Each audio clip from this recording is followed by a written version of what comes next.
नमस्कार, खबरों का पंचनामा देख रहे हैं आप और मैं हूं आपके साथ परवीन शेख। हम लेकर आए हैं देश दुनिया की 5 बड़ी खबरें जिस पर चर्चा के लिए हमारे साथ स्टूडियो में मौजूद हैं कैपिटल टीवी के editor in chief doctor Manish Kumar. Sir, आपका स्वागत है। धन्यवाद। सबसे पहले एक नजर सुर्खियों पर। न्यूजीलैंड दौरे पर पीएम मोदी की एक और कूटनीतिक जीत। यूएनएससी की दावेदारी पर न्यूजीलैंड का मिला समर्थन। व्यापार से सुरक्षा तक 6 बड़े फैसलों पर बनी सहमति। पंजाब कांग्रेस में भयंकर दो फाड़। चन्नी गुट ने भूपेश बघेल के सामने उठाई राजा वड़िक को हटाने की मांग। आला कमान को सौंपी जाएगी रिपोर्ट। राम मंदिर विवाद के बीच अखिलेश की सपा पर योगी का बड़ा अटैक। बोले मस्जिद की दीवारें बनाने में हुआ चंदे का इस्तेमाल। दिल्ली चलो विरोध प्रदर्शन से पहले उमर अब्दुल्ला का केंद्र पर हमला। बोले हमारी पार्टी को तोड़ने की हो रही है साजिश। विधायक को दिया 20 से 30 करोड़ का ऑफर। अमेरिका ने ईरान के 140 ठिकानों को किया तबाह। बौखलाया ईरान ने भी किया पलटवार। जंग की आहट से टेंशन में दुनिया। खबरों में सबसे पहले बात पीएम मोदी की। प्रधानमंत्री नरेंद्र मोदी की ऑकलैंड यात्रा ने भारत और न्यूजीलैंड के रिश्तों में एक नया अध्याय जोड़ दिया है। न्यूजीलैंड ने यूएनएससी में स्थायी सदस्यता के भारत के दावे का समर्थन किया है। दोनों देशों ने नई रणनीतिक साझेदारी के तहत क्षेत्रीय और वैश्विक मुद्दों पर सहयोग बढ़ाने पर सहमति जताई। आज ऑकलैंड में पीएम मोदी और न्यूजीलैंड के प्रधानमंत्री क्रिस्टोफर लंगसन के बीच बातचीत के बाद साझा बयान जारी किया गया। दोनों नेताओं ने भारत न्यूजीलैंड रणनीति साझेदारी 2030 का रोड मैप भी जारी किया। ये एक राजनीतिक रूपरेखा है जो बताती है कि दोनों देश आने वाले सालों में सहयोग का विस्तार कैसे करेंगे। पीएम मोदी के इस ऐतिहासिक दौरे पर दोनों देशों के बीच फ्री ट्रेड एग्रीमेंट पे सहमति बनी है। डॉक्टर साहब, पीएम मोदी की कितनी बड़ी जीत? देखिए, प्रधानमंत्री मोदी ने जो 3 अलग अलग देशों की जो यात्रा की, इंडोनेशिया, ऑस्ट्रेलिया, न्यूजीलैंड, उससे पहले सेशल्स गए थे, प्रधानमंत्री फिजी भी गए।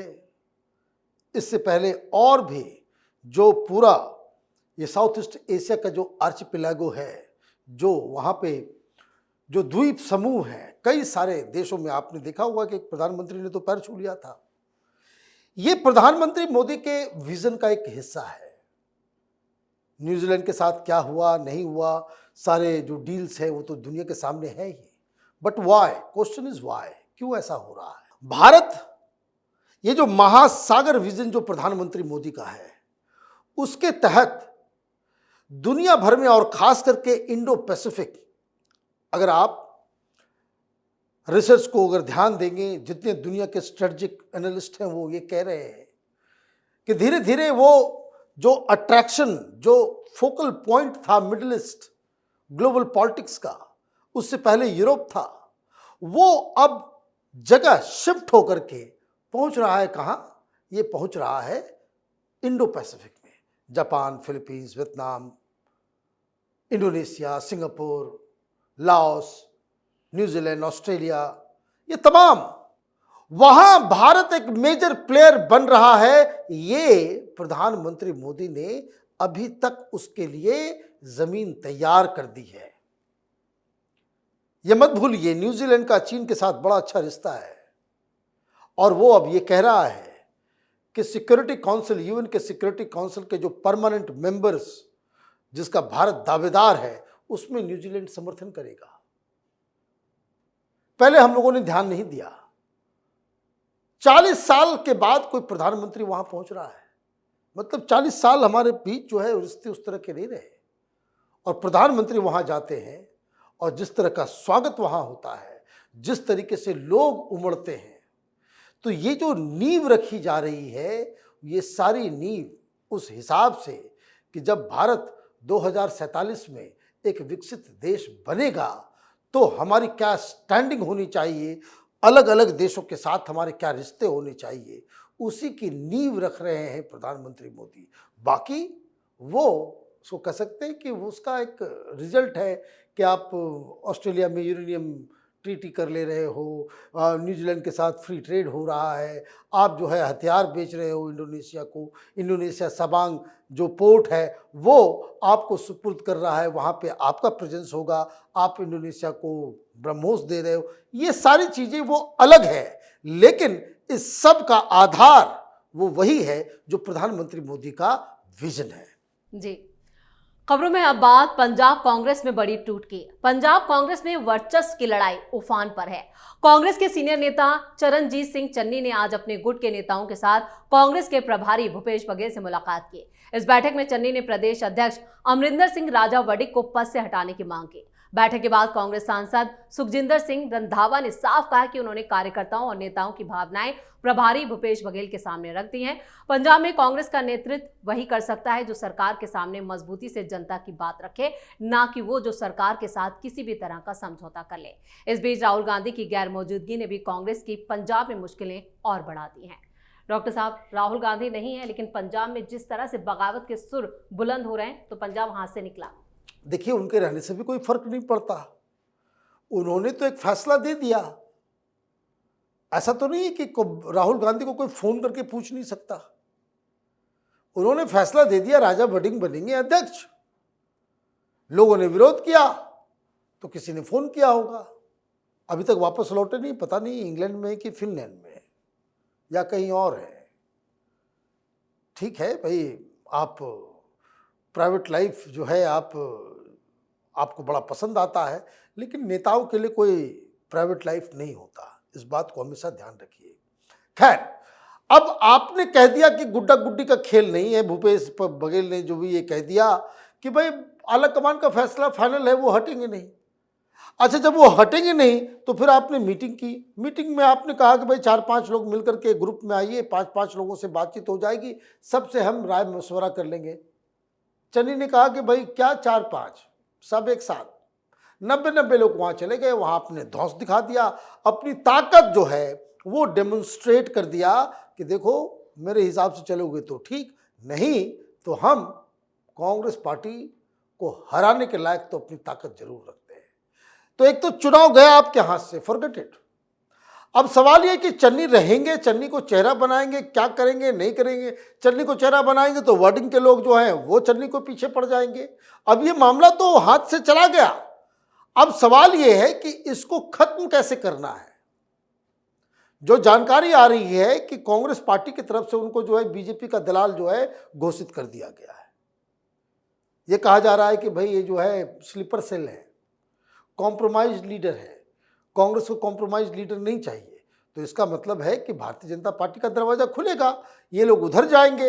यही साफ साफ नजर आ रहा है। अगर रिप्रोचमेंट का अगर कोई गुंजाइश होता, अगर बातचीत से मामले को सुलझाया जा सकता था, तो राहुल गांधी नहीं है तो प्रियंका वाड्रा तो देश में है, सोनिया गांधी तो देश में है। वो तो 10 जनपद में बुला करके इन लीडर्स से बातचीत करके मामले को खत्म किया जा सकता था। लेकिन दिक्कत क्या है, चन्नी साहब ने अपना रास्ता तय कर लिया है, वो कहीं और जाएंगे और ये जानकारी कांग्रेस पार्टी को ऑलरेडी है, इसलिए अभी से ही उनको एक कॉम्प्रोमाइज लीडर की संज्ञा दी जा रही है। बिल्कुल। खबरों में आगे का रुख करते हैं। राम मंदिर दान चोरी पर आज अखिलेश को जोरदार तमाचा पड़ा है। वहीं जांच में खुलासा हुआ कि दान पेटियों से 70 बार चोरी हुई। पुलिस अब तक 8 आरोपियों को अरेस्ट भी कर चुकी है। मामले की जांच कर रही एसआईटी के खुलासे के बाद विपक्ष इस पर गंदी सियासत कर रहा है। वहीं जांच के बाद सीएम योगी आदित्यनाथ ने समाजवादी पार्टी को करारा जवाब देते हुए कई बड़े खुलासे कर दिए। अयोध्या में एक जनसभा को संबोधित करते हुए सीएम योगी ने सपा पर तीखा हमला बोलते हुए दावा किया कि समाजवादी पार्टी मंदिरों पर कब्जा कर लेती थी और मंदिरों में दिए गए दान का इस्तेमाल मस्जिद की दीवारें बनाने में करती थी। इसके साथ ही उन्होंने ये भी कहा कि समाजवादी पार्टी मंदिर में दान दिए गए पैसे अपनी जेब में डाल लेती थी। योगी आदित्यनाथ ने अखिलेश का नैरेटिव पूरी तरह से पलट कर रख दिया। देखिए, मैं शुरू से कह रहा हूं कि जो खेल आपको खेलना नहीं आता है, डोंट प्ले इट। आप ट्विटर में लिख दोगे, फेसबुक पे लिख दोगे कि भाई हम समाजवादी जो है असली सनातनी है, सनातनी बन जाओगे, आप हिंदू पॉलिटिक्स करने लग जाओगे। आप जिस तरीके से अपने आप को हिंदू साबित करने का कोशिश कर रहे हो ना, अलग मीटिंग हो रही है। ये ओवैसी, ये देवबंद वाले मदनी है ना, ये बाकी सारे मौलवी मौलाना कल जो है वो लोग बातचीत करके कहीं बैठने वाले हैं कि ये यूपी में क्या हो रहा है कि जो लोग हमारे दरवाजे पे दुम हिलाते थे, जालीदार टोपी पहन करके इफ्तार करवाते थे, अपने आप को जो है मुसलमानों का मसीहा बताते थे, ये पॉलिटिकल पार्टी सब तो तिलकधारी बनते चले जा रहे हैं, सनातनी बनते जा रहे हैं। तो हमको तो सोचना पड़ेगा भाई, मुसलमानों की साख खत्म हो गई, राजनीतिक साख बची नहीं। अब हम लोग क्या करेंगे? तो उस पर चिंतन मनन हो रहा है। तो चिंतन मनन में तो यही तय हुआ कि भाई ऐसा है कि जब वो सनातनी बन गया, कौन बड़ा हिंदू है, वो योगी आदित्यनाथ से अखिलेश यादव अगर कंपटीशन लगा रहे हैं, तब तो हमको मुसलमानों की पार्टी अलग करनी पड़ेगी, तब तो ओवैसी के पास जाना पड़ेगा। आप समझ रहे हैं मैं क्या कह रहा हूं? ये तो अखिलेश यादव के लिए वो कहते हैं ना कि न घर के रहेंगे न घाट के रहेंगे। हिंदू ओरिजिनल सनातनी को वोट करेगा, योगी आदित्यनाथ को सनातन के नाम पे वोट मिलेगा या अखिलेश यादव को सनातन के नाम पे वोट मिलेगा? किसको देंगे लोग वोट? अगर सनातन के नाम पे ही वोट देना है तो वो तो ओरिजिनल पे जाएंगे, डुप्लीकेट माल पे थोड़े जाएंगे। वो तो योगी आदित्यनाथ के साथ जाएंगे और देखेंगे कि भाई नहीं, ये तो कॉम्पीट कर रहा है कि सनातनी हम, सबसे बड़े हिंदू हम, तो फिर मुसलमान वो तो छिटक जाएंगे। और मुसलमान छिटक गए तो सिर्फ यादवों का वोट मिल जाएगा, ये पीडीए फीडीए सब जाएगा नाले में, और ये पार्टी जमानत बचाने लायक नहीं बचेगी। इसलिए खुट्टा पकड़ के रखना चाहिए। ये मुसलमान भड़क गए तो अखिलेश यादव की राजनीति की पूरी तरह से मिट्टी पलित हो जाएगी। बिल्कुल सही कहा आपने। और खबरों में अब बात उमर अब्दुल्ला की। जम्मू कश्मीर की सियासत में उस वक्त भूचाल आ गया जब मुख्यमंत्री उमर अब्दुल्ला ने बीजेपी पर नेशनल कॉन्फ्रेंस के विधायकों को खरीदने का गंभीर आरोप लगा दिया। उमर अब्दुल्ला का दावा है कि उनके एक जम्मू के विधायक को पाला बदलने के लिए 20 से 30 करोड़ रुपए, मंत्री पद और राज्य का दर्जा बहाल करने का लालच दिया गया, जिस पर पलटवार करते हुए बीजेपी नेता रविंद्र रैना ने आरोपों को खारिज किया और सबूत पेश करने की चुनौती दी डाली। इसके साथ ही नेशनल कॉन्फ्रेंस ने राज्य का दर्जा बहाल करने के लिए दिल्ली के जंतर मंतर पर बड़े प्रदर्शन का ऐलान किया है। जम्मू में नेशनल कॉन्फ्रेंस की रैली को संबोधित करते हुए मुख्यमंत्री उमर अब्दुल्ला ने राज्य का दर्जा बहाल करने की मांग को लेकर केंद्र सरकार पर भी निशाना साधा। उन्होंने कहा कि दिल्ली चलो विरोध प्रदर्शन से पहले हमारी शराफत का नाजायज फायदा उठाया जा रहा है। उमर अब्दुल्ला भी लग रहा है कि देखिए, उमर अब्दुल्ला के साथ दिक्कत क्या है कि वो मुख्यमंत्री तो बन गए जी, मुख्यमंत्री वो पहले भी रहे हैं, और वहां इनकी नाकामियों की वजह से इनके ऊपर अब जनता सवाल खड़े कर रही है। He is not able to perform. दिक्कत तो ये है ना कि भाई आपके पास न रिसोर्स है, न कुछ है, न शक्ति उस तरीके की है कि आप अपने सरकार को जनता की नज़रों में वो उनका एक्सपेक्टेशन लेवल तक जो है आप पहुंच सकें। अब वहाँ स्थिति खराब हो रही है, एंटी इनकम्बेंसी हो रहा है, तो इन्होंने नया सुगुफा छोड़ा। नया सुगुफा ये छोड़ा कि भाई हम जंतर मंतर पे आएंगे। अब देखिए, सारी दुनिया को इनविटेशन दे दिया, सारे लोग आएंगे नहीं आएंगे तो अलग कहानी है, लेकिन वहाँ जम्मू कश्मीर की पार्टी मना कर दिया कि हम नहीं जाएंगे। वो जान रहे हैं कि खेल क्या है। यहाँ तुम अनपॉपुलर हो रहे हो तो तुम दिल्ली में जाकर के मोदी के खिलाफ, सरकार के खिलाफ वही जो स्टांस लेकर के कि भाई मोदी से हम लड़ रहे हैं, बीजेपी से हम लड़ रहे हैं, वो करके तुम अपने आप को जो है यहाँ पे जनता में फिर से जो है अपनी जो है साख मजबूत करोगे, इसलिए वो लोग विरोध कर रहे हैं। अब ये मामला फिजल आउट हो रहा है तो फिर लड़ने के लिए और आप स्टेप अप करोगे। जैसे केजरीवाल क्या करता था कि भाई हमारे पार्टी को तोड़ा जा रहा है, चोरी कर लो, पकड़े जाओ, ईडी का रेड हो जाए, कागज सबूत सब मिल जाए, देखो बीजेपी वाले हमसे डरते हैं इसलिए हमारे को जो है, हम भगत सिंह तो हम ये तो हम वो। क्यों? वो इसलिए कि वो ये दिखाने की कोशिश कि हम मोदी से लड़ रहे हैं, और उसी चक्कर में उन्होंने कह दिया कि भाई हमारी पार्टी को तोड़ा जा रहा है। भाई पार्टी तोड़ के क्या करेगी बीजेपी? सरकार बना लेगी। जम्मू के 2-3 लोगों को तोड़ करके क्या वहां पे क्या फर्क पड़ जाएगा? कुछ इधर लॉजिक है। मामला तो वहां जहां 19-20 का मसला है कि 10 आदमी जो है भाई खरीद करके क्या कर लेगा, वो तो सस्पेंड हो जाएगा। भाई पार्टी टूटेगी तब तो पार्टी तोड़ने के लिए 2/3 चाहिए। अजीब कहानी है। अब आपने जो सनसनीखेज जो है वो करने के लिए आपने आरोप लगा दिया, तब तो बीजेपी वाले बोल रहे हैं कि भाई अब प्रूफ दो, और नहीं तो फिर मानहानि का दावा ठोका जाएगा, आपके खिलाफ क्रिमिनल डिफेमेशन होना चाहिए। राजनीतिज्ञों के ऊपर तो ज़्यादा ही ये डिफेमेशन जो है होना चाहिए। दिक्कत क्या है ना कि हिंदुस्तान में झूठ बोलना पाप है, लेकिन गैर कानूनी नहीं है। पाप पाप बता करके उसको सब जो है करते बने, नहीं ठीक नहीं है, झूठ नहीं बोलना चाहिए, ये करके मामला खत्म कर दो। लेकिन कानून के हिसाब से झूठ बोलने पे कोई दंड नहीं है, यही समस्या है।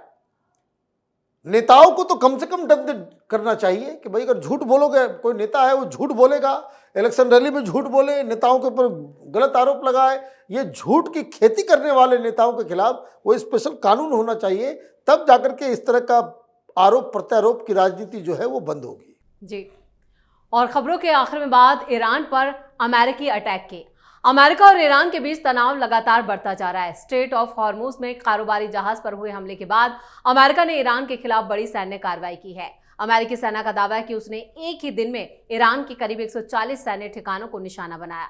अमेरिकी सेंट्रल कमांड ने यह भी कहा कि इस हफ्ते लगातार 3 रातों तक की गई सैन्य कार्रवाई में अब तक ईरान के 300 से ज्यादा ठिकानों को निशाना बनाया जा चुका है। इसके जवाब में ईरान ने बहरीन, कुवैत में अमेरिकी सैन्य ठिकानों पर मिसाइलें दागी हैं।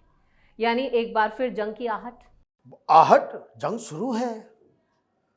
और ये मैं शुरू से कह रहा हूं कि ये मामला खत्म ऐसे नहीं होगा।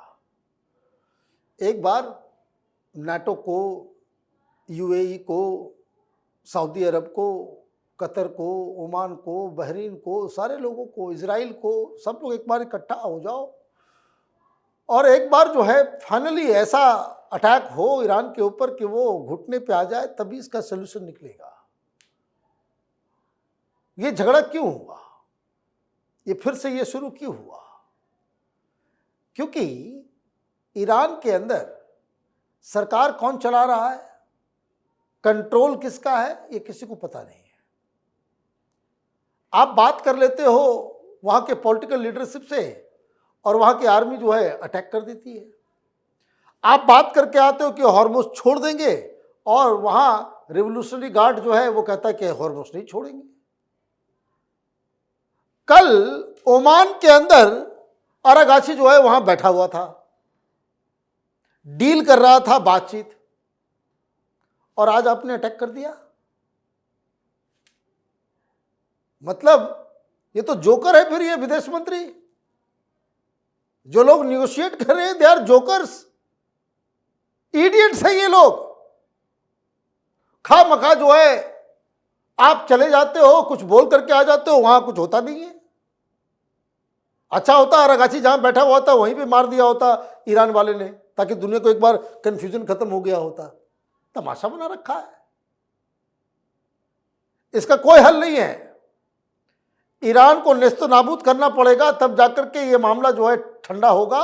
अदरवाइज लड़ते रहिए और पूरी दुनिया इस युद्ध के अंदर जो है परेशान हो रही है, आगे होते रहेगी।